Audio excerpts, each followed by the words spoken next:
সুপ্রিয় দর্শক, আসসালামু আলাইকুম।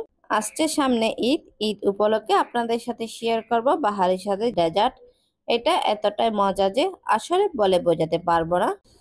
তৈরি করলে বুঝতে পারবেন। একবার তৈরি করার পর দেখবেন পরিবারের সবাই এতটাই পছন্দ করবে। আর বাসায় মেহমান আসলে কিন্তু অতিথি আপ্যায়নে এই ডেজার্টটা তৈরি করে দিতে পারেন। তাহলে চলুন আর কথা না বাড়িয়ে মূল রেসিপিতে যাওয়া যাক। প্রথমে আমি এখানে হাফ লিটারের মতো পানি নিয়ে নিয়েছি। এই পর্যায়ে 2 টেবিল চামচের মতো চিনি দিয়ে দিচ্ছি। আমি 1 টেবিল চামচের মতো আগার আগার দিয়ে দিয়েছি, কারণ আমি জেলিটা তৈরি করে নিচ্ছি। তার জন্য আমি চুলার ফ্লেমটা মিডিয়ামে রেখে এই আগার আগাটা ভালো করে পানির সঙ্গে মিক্স করে নিয়েছি। এই পর্যায়ে আমি এখানে রেড ফুড কালার মিক্স করে নিয়েছি। এখন জেলিটা তৈরি করে নিচ্ছি। আশা করছি আজকের রেসিপিটা আপনাদের কাছে ভালো লাগবে। ভালো লাগলে প্লিজ প্লিজ আমার চ্যানেলটা সাবস্ক্রাইব করে পাশে থাকার বেল আইকনটি প্রেস করে রাখবেন, আমাকে সাপোর্ট করবেন। আমি 2 রকমের জেলি তৈরি করে নিচ্ছি। জেলিটা আমি সেট হওয়ার জন্য একটা বাটিতে ঢেলে নিয়েছি।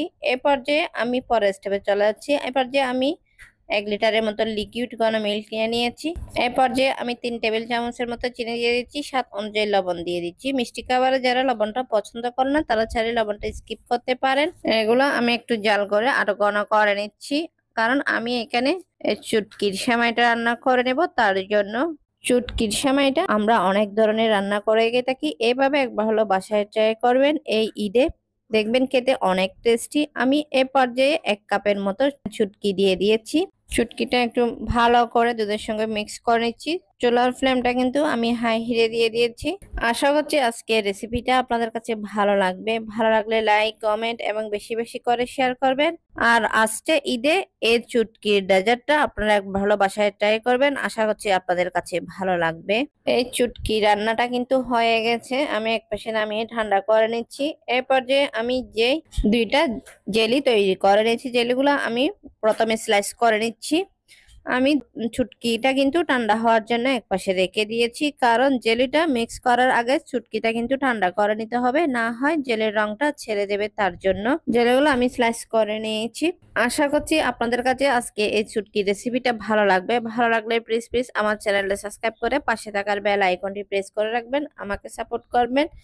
আমি এখন এই চুটকিটা আপনাদেরকে পরিবেশন করে দেখাচ্ছি। দেখেন দেখতে কত লোভনীয় হয়েছে এই চুটকিটা। আমি প্রথমে একটা সার্ভিং ডিশে চুটকিগুলো ঢেলে নিয়েছি। এরপরে আমি জেলিগুলো দিয়ে দিয়েছি। এরপরে আমি ছোট ছোট বেবি সুইট মিষ্টি দিয়ে দিচ্ছি। আপনারা চাইলে কিন্তু এখানে ড্রাই ফ্রুট ইউজ করতে পারেন। আপনারা আপনাদের ইচ্ছা অনুযায়ী সাজিয়ে কিন্তু এই চুটকির ডেজার্টটা পরিবেশন করতে পারেন। এটা খেতে কিন্তু আসলে অনেক টেস্টি, তৈরি করা কিন্তু খুবই সহজ। আর আজকের এই চুটকির ডেজার্ট রেসিপিটা আপনাদের কাছে কেমন লেগেছে অবশ্যই কমেন্ট করে জানাবেন।